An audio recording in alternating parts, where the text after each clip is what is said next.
जहाँ जहाँ से मदरसे बंद हुए वहाँ वहाँ से इस्लाम कमज़ोर पड़ता चला गया। जहाँ जहाँ से मदरसों पे पाबंदी लगी वहाँ वहाँ से इस्लाम मिटता चला गया। इसीलिए हुकूमत भी जानती है, इसीलिए मदरसों का सर्वे कराया गया ताकि वो जानते हैं ना कि किस तरीके से मदरसों को स्कूल में कन्वर्ट करा दो, ताकि ना यहाँ से इस्लाम के मुजाहिद पैदा हो, ना कुरान पढ़ने वाले पैदा हो, ना हदीस के जानने वाले पैदा हो। इसलिए मेरे अजीज़ों, अपने मदारिस पे तवज्जो दो, अपने मदारिस पे पूरा पूरा ध्यान दो। इन उलमाए किराम को देखो, आज बात आ गई, कुछ गलत फहमियां दिमाग के अंदर बैठ जाती हैं, हम लोग ध्यान नहीं देते, तवज्जो नहीं देते। हजरत बायजीद बुस्तामी का मैंने एक वाकया पढ़ा कि आप बायजीद बुस्तामी कहते हैं एक बात का अफसोस मुझे पूरी जिंदगी रहा, और वो बात क्या थी? कहते हैं रमजान शरीफ का महीना था, मैं असर के बाद दरिया के किनारे टहल रहा था, मैंने एक जवान लड़की और जवान लड़का देखा, उनके पास में शराब की बोतल रखी हुई थी। बायजीद बुस्तामी कहते हैं कि मेरे दिल में ये ख्याल आया कि ये लोग रात ढलने का इंतजार कर रहे हैं, फिर उसके बाद शराब पी करके ये बदकारी करेंगे। तो बायजीद बुस्तामी कहते मेरे दिल में सिर्फ ये ख्याल आया था, तो उनमें से एक ने मुझे सलाम किया, लड़का खड़ा हुआ, मुझे सलाम किया और मुझसे कहा कि हम दोनों सगे भाई बहन हैं, हम मुसाफिर हैं, सफ़र करने की वजह से यहाँ बैठ गए, रोज़ा इफ्तार करके यहाँ से चलेंगे, हमारे पास कोई पानी पीने के लिए बोतल नहीं थी, ये शराब की बोतल खाली पड़ी हुई थी, हमने इसे धो करके पाक किया है, फिर इसके बाद इसके अंदर आबे ज़मज़म है, उसको पी करके हम लोग रोज़ा खोलेंगे। बायजीद बुस्तामी कहते हैं ये बदगुमानी मेरे दिल में पैदा हुई, पूरी ज़िंदगी में अफसोस करता रहा, पूरी ज़िंदगी मुझे अफसोस आता रहा कि मैंने ये क्या कर दिया, इनके ताल्लुक से मैंने ऐसा सोच लिया। आज हम लोग कुछ सोचते नहीं, आपने देखा अपनी तरफ से बदगुमानियाँ पैदा करना शुरू कर दी। मदरसा चल रहा है तो पूरा घर इसी पे पल रहा होगा, मदरसे में बहुत चंदा आ रहा होगा तो पूरा घर का खर्चा इसी पे चल रहा होगा। तुम्हें क्या पता कितने अखराजात हैं। हमारे अल्लामा अहमद रज़ा मंजरी साहिब किबला बहुत बड़ा मदरसा चलाते हैं, आप इनको देखें, इनसे पूछें आप कितनी बड़ी जिम्मेदारियां होती हैं मदरसा चलाने की। ये कौम है लेकिन कौम मदारिस की तरफ तवज्जो नहीं देती, कुछ लोग हैं जिनकी तवज्जो रहती है। बताना मकसद ये है कि अपने मदारिस को मजबूत करो। आज इस कौम के हाल देखता हूँ तो अफसोस होता है। अभी चंद दिनों पहले एक फिल्म रिलीज हुई जिसमें देखा गया तो मुसलमान 3-3 हज़ार के टिकट खरीद के फर्स्ट शो देखने के लिए गए। एक जगह तो एक आदमी ने 3 दिन के लिए पूरा हॉल ही बुक कर लिया था। बताओ कितने रुपये खर्च किए गए। अफसोस होता है इन मुसलमानों के शौक व अरमानों पर। जब इनकी शादियां देखें तो अफसोस होता है, और जब इनके शौक देखो तो अफसोस होता है।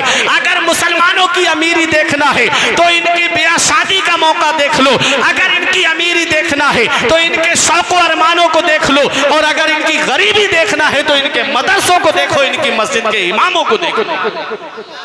मस्जिद और मदरसे के मौके पे गरीब बन जाते हैं। अगर मदरसे के लिए 100 रुपए मांग लिए जाए, काम नहीं चल रहा है, अभी पैसे हमारे पास नहीं है, और घर में अभी बेटा पैदा हो जाए तो ला करके घर के दरवाजे पे नाचने वाली रक्कासा को ला करके नचवाया जाता है। 10,000 15,000 ऐसे ही लुटा दिए जाते, कोई अफसोस नहीं होता। इतना याद रखना, इन्ना बत्श रब्बिका लशदीद, तेरे रब की पकड़ बहुत सख्त है, जब अल्लाह पकड़ता है तो कोई छुड़ाने वाला नहीं मिलता है। इतना याद रखना, उस रब की पकड़ से डरो। जिंदगी इस्लाम के सांचे में गुजार के जाओ, जिंदगी इस्लामी माहौल में गुजार करके जाओ। जब दीनी माहौल में जिंदगी गुजार के जाओगे और मदारिस के अंदर अपनी भरपूर तवज्जो दे करके जाओगे, तो जब जनाजा उठेगा तो मदरसे के तलबा तुम्हारे लिए कुरान पढ़ के इसाले सवाब करते नजर। इसलिए नेक कामों में हिस्सा लो, दीनी कामों में हिस्सा लो। मैं बता ये रहा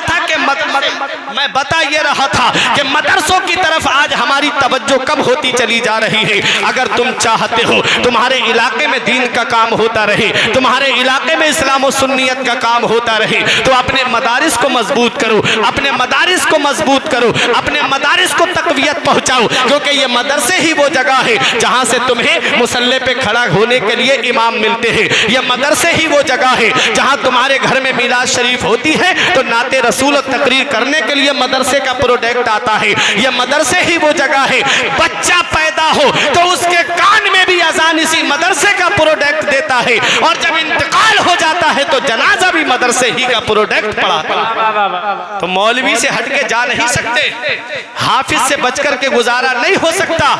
आज हम ये सोचते हैं ना कि मदरसा आलिम को सलाम करेंगे, हाफिज को सलाम करेंगे तो ये लोग चंदा मांगने मेरे घर पे आ जाएंगे। ये अपने लिए नहीं मांगते, अपने लिए सवाल नहीं करते। जब उन्होंने सऊदिया रियाल पे पलने वालों ने अपनी सोसाइटी के जरिए, तंजीम के जरिए बेहतरीन मदरसे 2-2, 3-3 महीने में बना करके खड़े कर दिए और ईमान लूटने के लिए मेरी कौम के बच्चों को फ्री एडमिशन देना शुरू किया, तब मेरी कौम के आलिम और हाफिज निकले रसीद लेके, ताकि बच्चे मदरसा कायम हो जाए, ताकि बच्चे इस मदरसे में पढ़े, उनके ईमान की हिफाजत हो जाए, उनके अकीदे की हिफाजत हो जाए।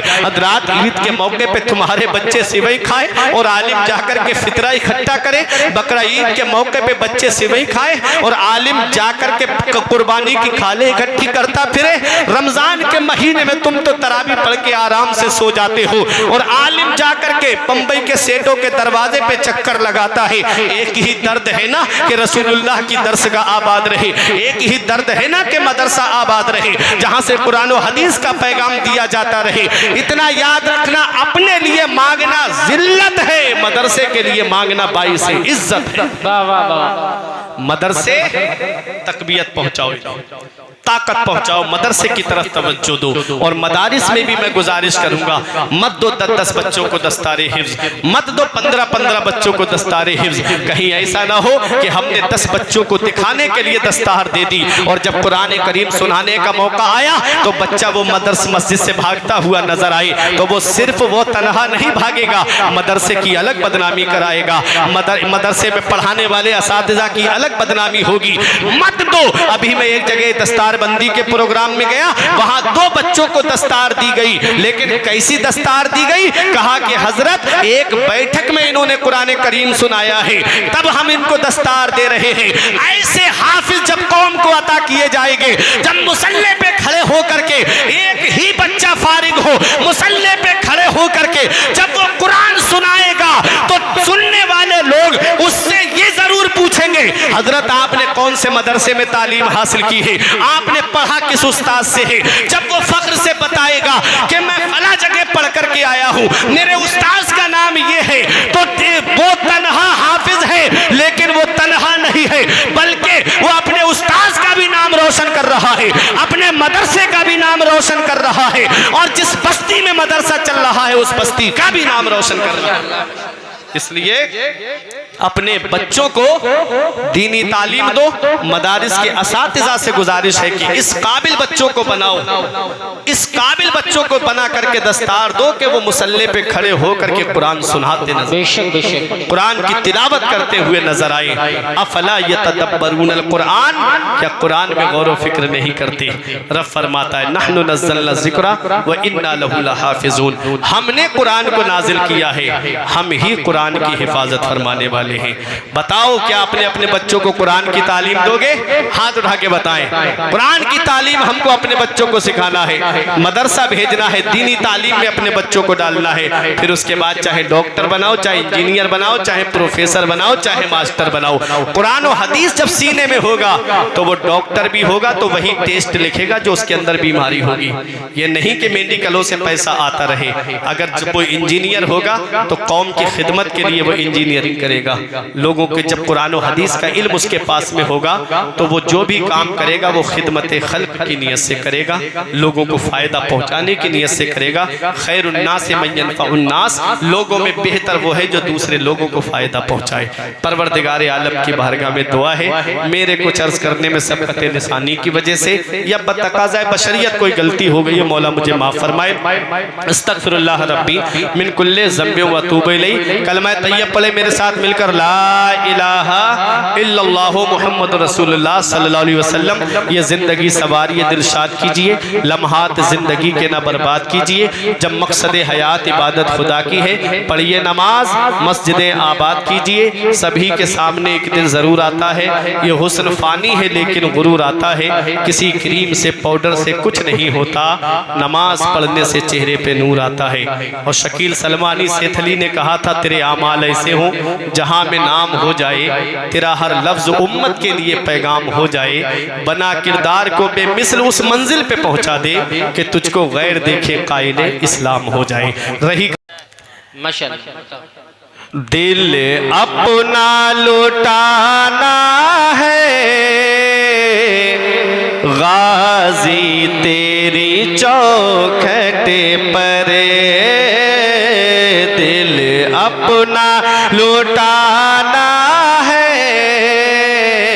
गाजी तेरी चौखट पर, दिल अपना लुटाना है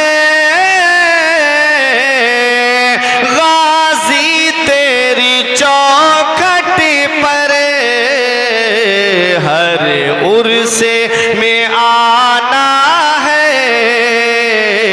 हर उर्से में आना है गाजी तेरी चौखट पर, हर उर्से में आना है गाजी तेरी चौखट पर। अब शेर मुलाहिजा फरमाए। जिसे सबने है ठुकराया उसे तुमने है अपनाया,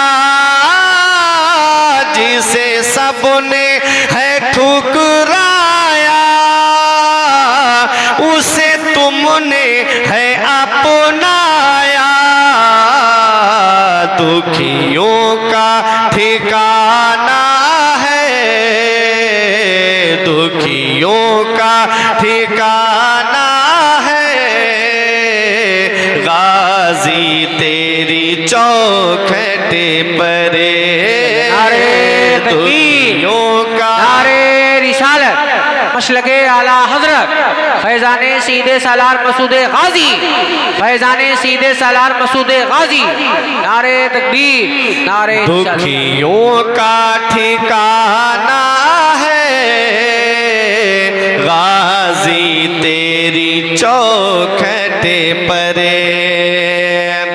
और गाजी पाक के आस्थाने पे हमारे तारिक भाई ने हाजिरी दी थी। एक बार मैं गया था बहराइच शरीफ, तो भाई वहाँ मुलाकात हुई।